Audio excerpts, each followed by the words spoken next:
Hello. Here we are looking out over the fantastic view from the front of, that kind of frame. Not much use as a frame, is it, Reese? What are we going to do to it? So, this week, as you can see there now in the footage, we've got the timber frame that I worked hard on over the last couple of weeks. We're starting to put some plywood on the roof. It's a OSB board, or sterling board as it's sometimes known.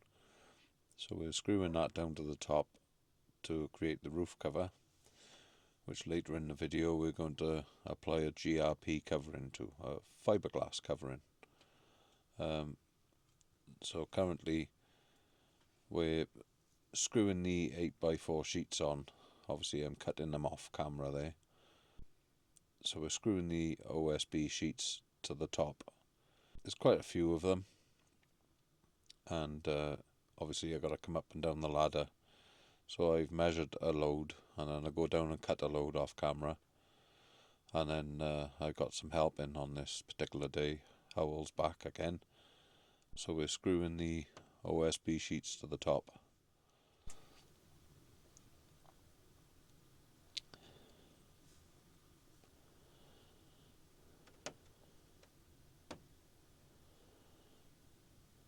So the next stage, and this is where I come into play again, we're going to put a breathable membrane the whole way round the structure to make sure that it is watertight effectively. But before we do that, we've got to put a series of marks at a certain height so that we've got a chance of keeping the fabric as level as we possibly can, because it needs two wraps, bottom and top, to do the normal size of the frame, and then the end pieces need a third piece. So a couple of millimetres out, one end of the building turns into a few centimetres out by the time you've wrapped the whole thing. So got the measures all in place, and here we are now fixing. So what's this membrane? I didn't really take a good look at it whenever you selected it at the builder's merchant. Reese, what do you know about it? It's basically it's breathable roofing felt.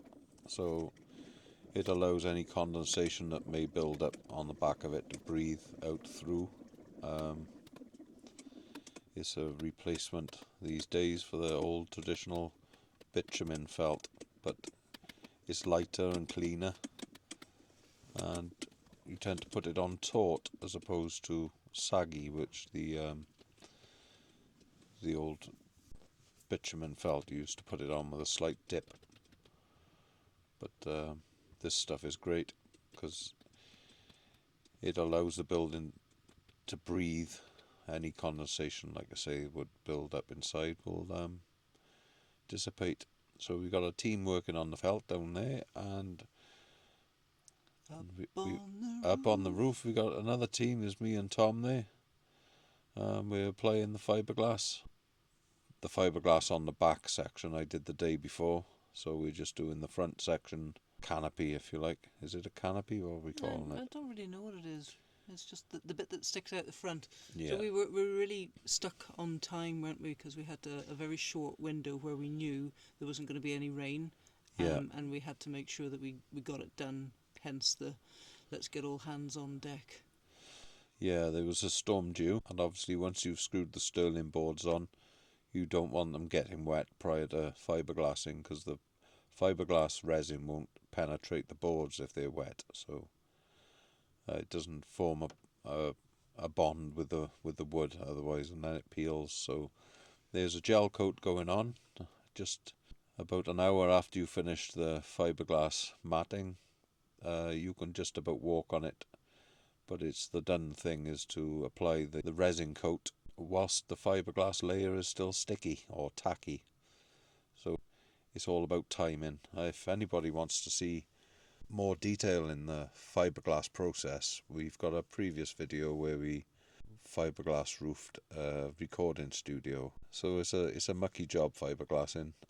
It's something you can do as a DIY job, but the timings are quite critical. And here you see the perimeter trims being joined with little squares of fiberglass mat.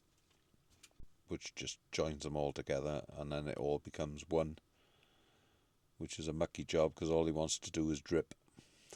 Obviously it's a fluid, and once you've applied it to the mat, then it incorporates the mat and the resin into what is known as GRP or fiberglass. So it stops dripping, turns jellified, and I think at that point the look was because my elbow had stuck to the fiberglass that was on the roof, because it was still tacky, which is okay to walk on, but once you lean in on there with your skin, it takes the skin off your elbow when you get up. It's that tacky, so it's great stuff. But you've still got no hair on that arm. I've still got no hair on my kneecaps or that arm. So as you can see there now, there's a watertight building. The roof is on and it'll last 25-30 years, and the outside of the frame is now wrapped in weatherproof membrane, and leaning on there, what I'm starting to mark out is the first piece of cladding that we bought a few weeks back. So if you can watch us next week, you'll see the cladding start to go on, and then the building really does start to come to life. Thanks for watching. If you've got any comments, please give us a comment, and like and subscribe to the channel if you like what you see. Thanks for joining us.